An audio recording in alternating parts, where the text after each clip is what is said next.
Welcome to Tangier, Morocco, a place where the old meets the new, where vibrant markets and stunning coastlines await. A place once a magnet for famous writers, artists, and icons in the mid-20th century as it was known for its liberal, anything-goes vibe. Join us as we explore the gateway to Africa, a place cherished by the late, great Anthony Bourdain. Let's go! Before we get to Tangier, let's take a few minutes to show you how we arrived and the painful yet valuable lessons we learned along the way.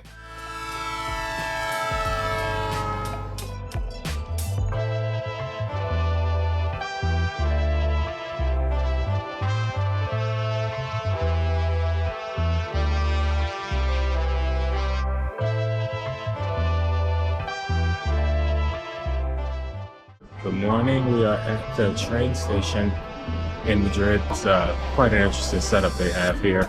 I don't think I've seen one this busy since being in New York, waiting on the board to show which train track we're supposed to be on. It's like a 5.5-hour train ride to Algeciras. We have boarded. Seems to be pretty decent seats. We'll see in 5 hours just how comfortable it is, but there's a decent amount of leg room and it seems okay.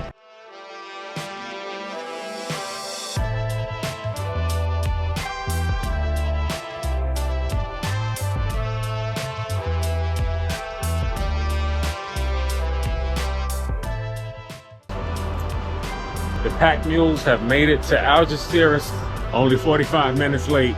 So this is the view from our room here in Algeciras, Spain. And you can see that big hunk of a mountain looking thing over there.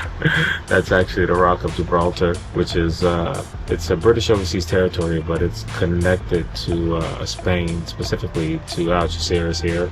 Our ferry leaves at like 9:45 a.m. tomorrow. However, they have some rules and laws here that state you have to be checked in by like 2 hours prior, so we have to be over there at 7:45.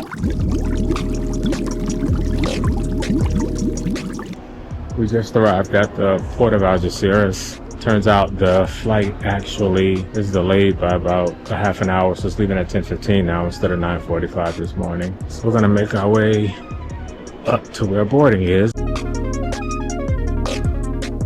Crossing the Strait of Gibraltar, which not only connects the Atlantic Ocean and the Mediterranean Sea, but bridges two continents, was beautiful. Unfortunately, that beauty was soon interrupted by some challenges. After grabbing our bags, we attempted to disembark the ferry. As we approached immigration, we were told we couldn't enter Morocco because our passports weren't stamped on board. We thought that would happen upon arrival, per what we were accustomed to. When we got back on board, we learned that we indeed were supposed to visit passport control, but we never heard the announcement, likely due to the heavy accents.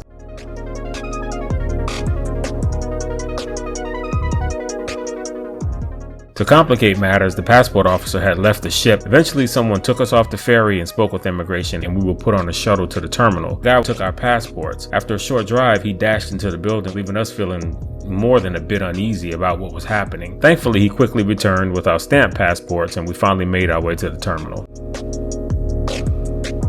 But wait, there's more.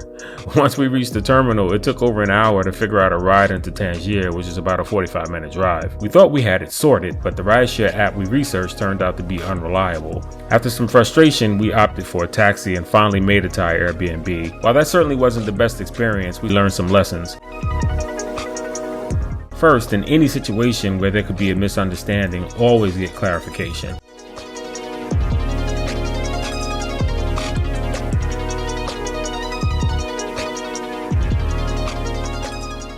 Now, this is something we know, obviously, but perhaps our excitement got the better of us.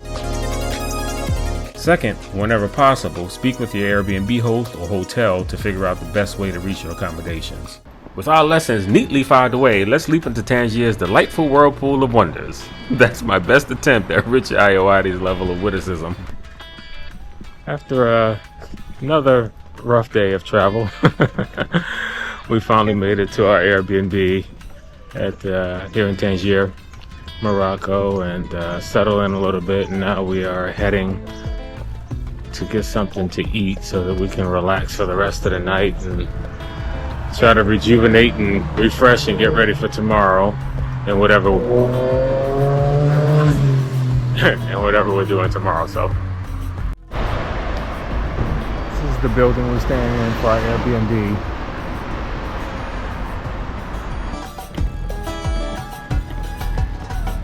There is an elevator in this building we're in, but the elevator is extremely small.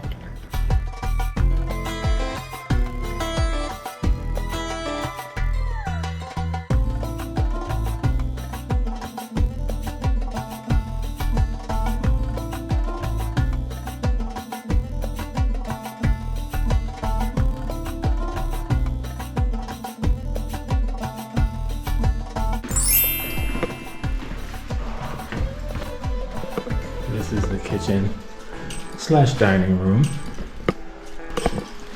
This is the bathroom.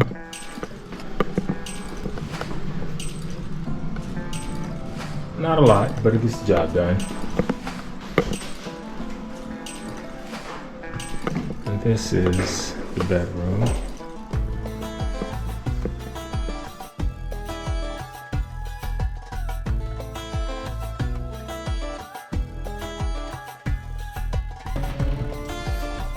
Last but not least, this is the balcony.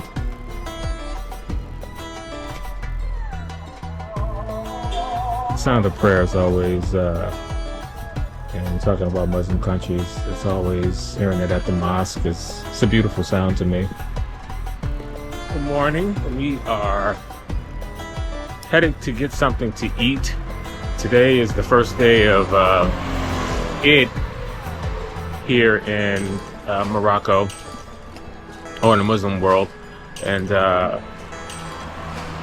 everything kind of shuts down around noon. We got up a little bit late this morning because yesterday was a bit of a late or a rough day, I guess, but in any case, we slept in a little bit. So it is, time is 11:05. And since everything is going to kind of be shutting down around noon, we're trying to hurry up and get something to eat before that happens, and then we'll assess at that point. We'll either go to the Medina or we'll just come back to the Airbnb. We'll see. For those who may not be familiar, this particular Eid celebration is the Feast of Sacrifice.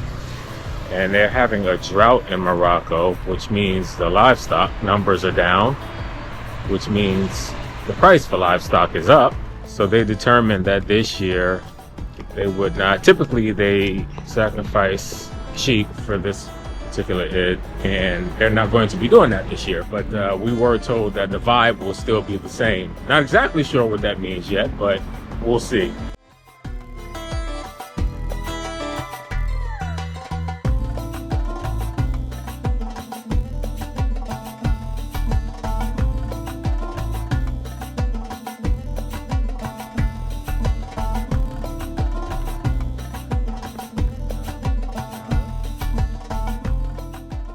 We ended up eating at Marshan Park restaurant multiple times since it was just a 5-minute walk from our Airbnb, and the food was good.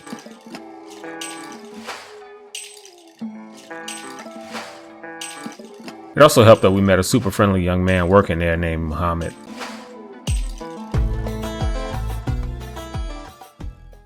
What is this called?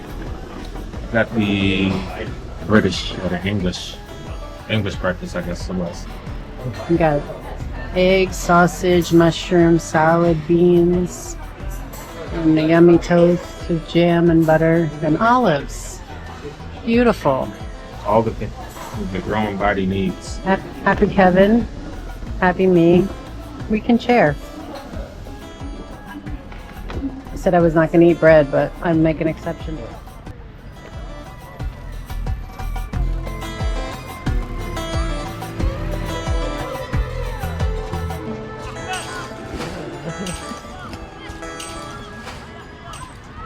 There are a few different places we're going to this morning, and we're going to start with a place called Cafe Hafa, assuming they're open. It's Sunday, so we're not positive as to whether or not they're open, but we're going to start there. Supposedly they have beautiful, beautiful views. The food, haven't heard great things about, but at the same time they do have a menu, so if they are open I probably will get something to eat. I can't speak for Felicia, but that would be really impressive if you could speak.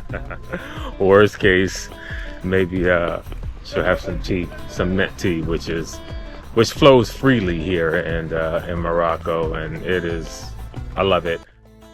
It seems to be a rite of passage to visit Cafe Hafa when you're in Tangier, and I see why. The views are absolutely breathtaking. It's perched on the cliff overlooking the Strait of Gibraltar.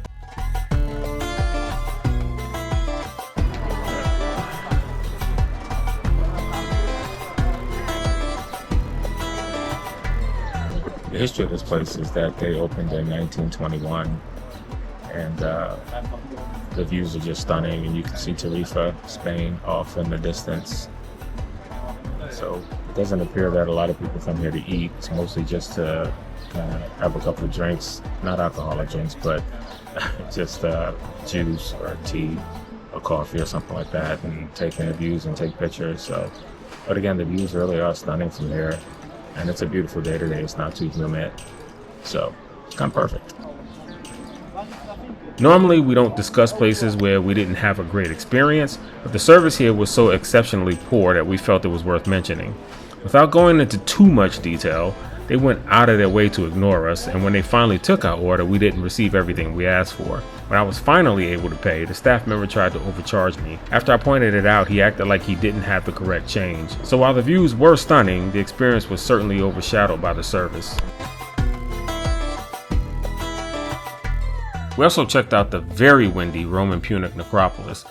The views of the Strait of Gibraltar from there are stunning. The necropolis itself features 98 tombs, more than 50 of which are carved directly into the rock.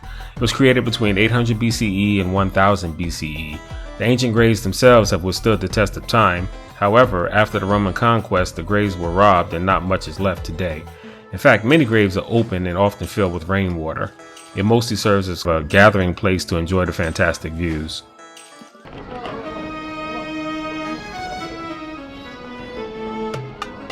So after having breakfast this morning and running quickly to the grocery store that was nearby and deciding to not really get anything because, again, we're only here for a handful of days and they didn't have everything that we needed. So we just decided, well, I guess all our meals will be eaten out over the course of the days that we're here. And now we are back out in Adam, heading down to the Medina. I'm going to do a lot of sightseeing today because we're really just going to get dinner, but we will go back down.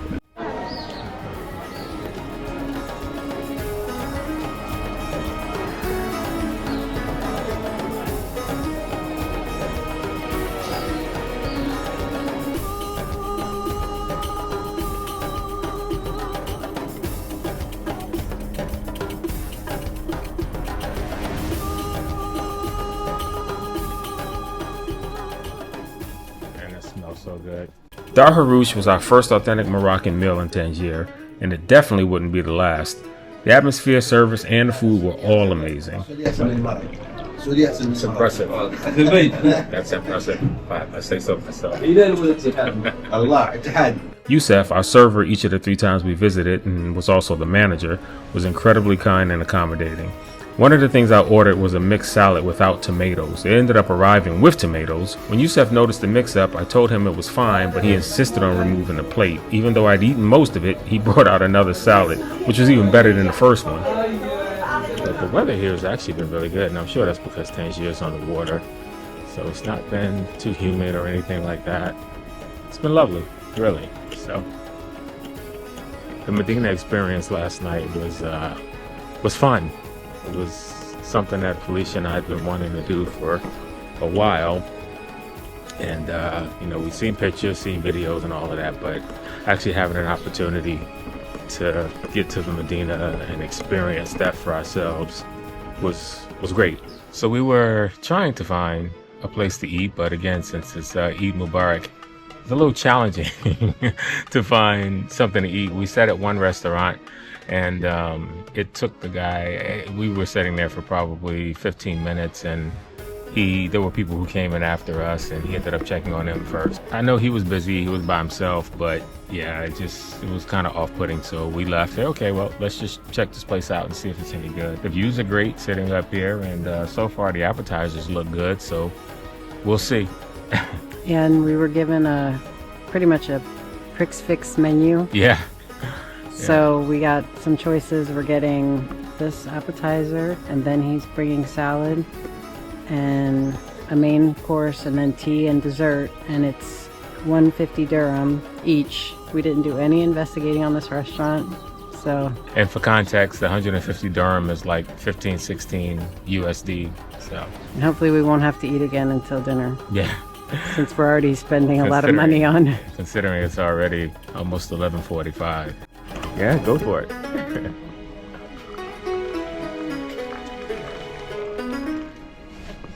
Nice.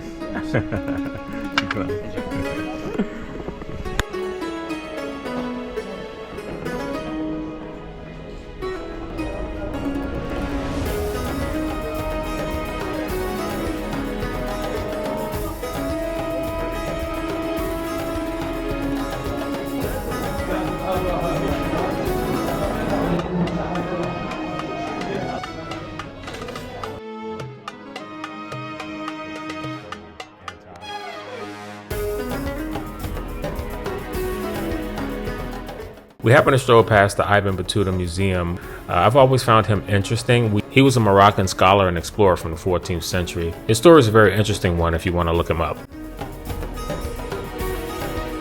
As we were walking up to the museum, we had a local approach us and tell us that it was closed and wanted to direct us another way. We were aware of this particular scam that occurs in Morocco, so we just kind of ignored him and did our own thing. But I say it just so that if you're ever in Morocco, you can be aware of a scam where they'll either tell you that a road is closed or a particular site is closed or that you're going the wrong direction, and then they'll take you down some other place that leads to kind of a dead end, and then they'll demand payment from you to help you find your way back. Just be aware of that, and you know, the best defense is kind of to politely ignore the unsolicited directions. We're walking through the Casbah of Tangier. It's a historical fortified citadel that's located at the highest point of Tangier. It offers some great panoramic views from here.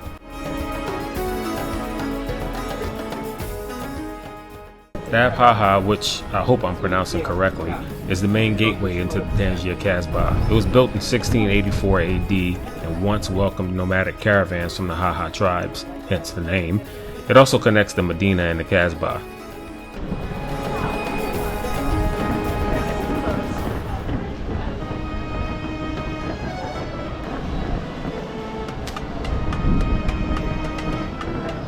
It seems the museum is closed. I guess that's because it's a Sunday.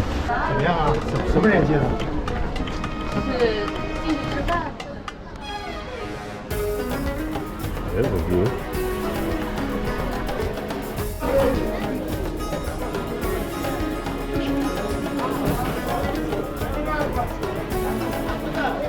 As a huge Anthony Bourdain fan, I was excited to visit Cafe Tingis. We even sat at the same table he did. No apologies for my fanboy moment there. Located in Petit Soko, the menu is limited, but the history of this cafe is not, and makes it an essential part of Tangier's culture. Nothing on the menu was amazing, but that's not the reason you visit. The experience felt nostalgic even for someone who never experienced this bohemian past.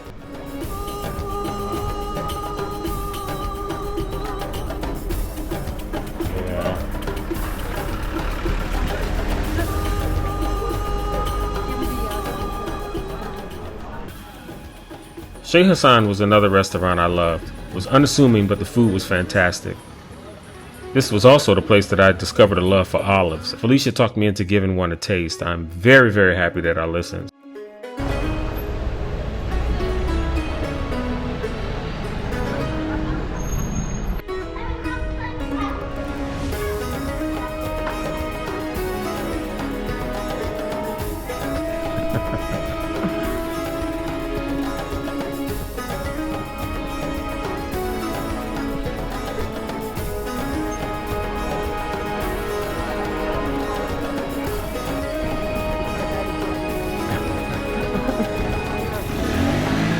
right?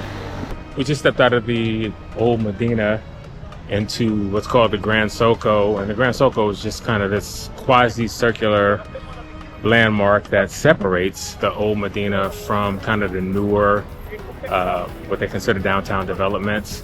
And at the heart of it is the Cinema Rift. You see it right across the street. That's a restored cinema that's fully functional, and apparently they love it here. But that's the entrance or exit of the old Medina that we just came out of. Felicia and I both have always been fans of Moroccan architecture from afar. So being able to be up close and see it all day, every day, and days that we've been here it's really just gorgeous.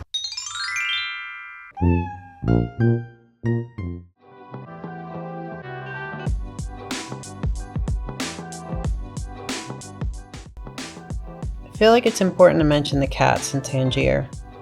If you've seen lists like best places for cat lovers or best cities in the world to find cats for cat lovers, then you've likely heard Morocco mentioned. We visited 3 cities in Morocco, including Tangier, and the care of the cats seems similar, which is to say the communities are providing food and water, and that's wonderful.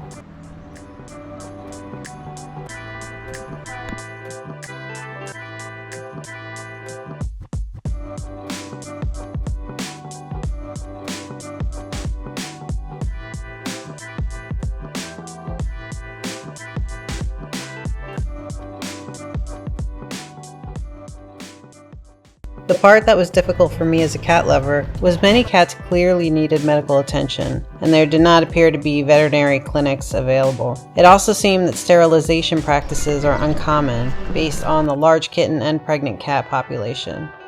As much as I adore cats, it was upsetting to see so many injured or apparently sick.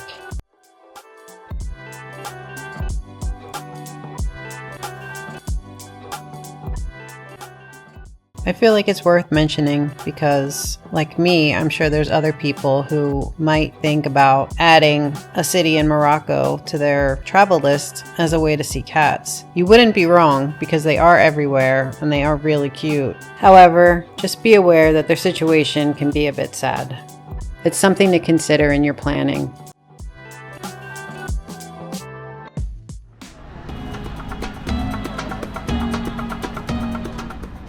This area certainly has a much different feel than any other area that we've walked around in the few days we've been here. Definitely it feels like we're just downtown in a major city, much different than the Medinas and the quote-unquote residential areas of Tangier.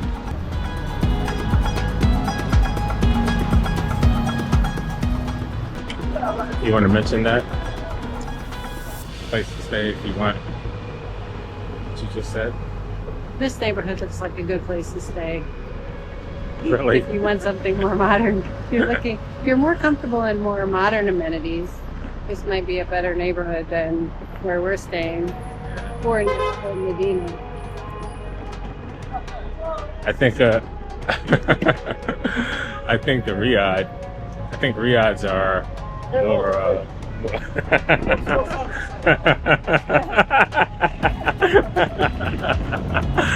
Oh, he was so cute. These guys saw us recording and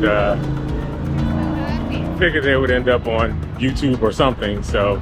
Little do they know, there's only like 4 people watching. I know, right? They don't know we have like 2 subscribers, but anyway. No offense to the other 58. I know. That was funny. Maybe they'll end up watching this. Maybe they'll be our 3rd subscribers. But 63rd. I know.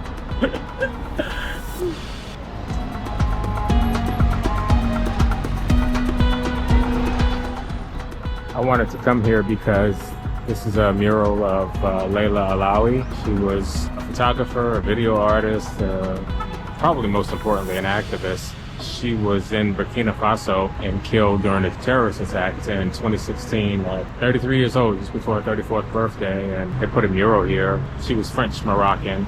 You never heard of her. I mean, that was just kind of a quick synopsis. As we watched people in the park talking and watching their kids play, something hit me that I already knew but somehow resonated in a powerful way in that moment. People are just living their lives like anywhere else in the world. They want to be happy, earn a decent living, feel safe, spend time with their families, and eat good food. Simple things that connect us all. It's a reminder that no matter where we are, our stories are pretty much the same, despite our superficial differences and the complexities of our governments. This is our last day in Tangier before we move on to another city in Morocco. Definitely happy we got to see it. It really has been a good experience. The sexism stuff I could leave behind, of course. So do we vibe with Tangier?